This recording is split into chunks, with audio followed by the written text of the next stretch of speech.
તો સાબરકાંઠામાં સ્થાનિક સ્વરાજની ચૂંટણી યોજાઈ રહી છે ત્યારે જિલ્લા તાલુકા પંચાયત અને નગરપાલિકાઓ માટે મતદાન થઈ રહ્યું છે।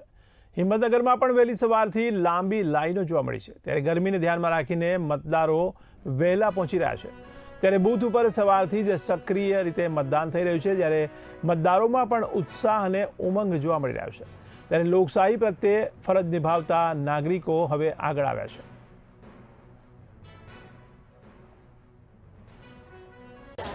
આજે 26/4/2026 રોજ લોકશાહીનું પર્વ છે।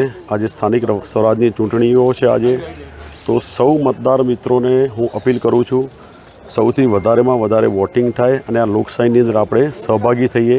ગરમીનો મોસમ છે, અત્યારે હાલ પબ્લિક પૂરજોશની અંદર વોટિંગ કરવા માટે ચાલુ થઈ ગઈ છે। અમે સૌને નમ્ર વિનંતી છે કે આપણે વહેલું તક વોટિંગ થાય એવી આપ સૌને અમે નમ્ર વિનંતી કરીએ છીએ।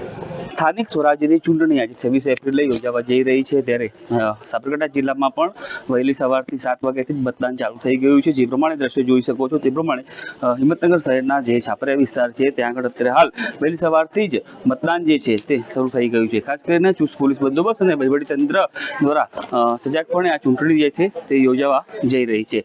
બીજી તરફ વાત કરવામાં આવે તો વહેલી સવારથી જ આ જે ચૂંટણીનો જે માહોલ છે તે ક્યાંક ને ક્યાંક જોવા મળી રહ્યો છે। એટલે ચોક્કસથી કહી શકાય કે સાબરકાંઠા જિલ્લામાં જિલ્લા પંચાયત, તાલુકા પંચાયત અને નગરપાલિકાની જે ચૂંટણીની જે શાંતિપૂર્ણ માહોલમાં શરૂઆત થઈ ગઈ છે અને તમામ જે અધિકારીઓ જે છે, પ્રિસાઇડિંગ ઓફિસર છે ને પોલીસ જે કાફલો છે તે ચુસ્તપણે અત્યારે હાલ ગોઠવાઈ ગયો છે અને શાંતિપૂર્ણ માહોલમાં મતદાન શરૂ થઈ ગયું છે। દિગેશ કડિયા, બે ઇન્ડિયા, સાબરકાંઠા।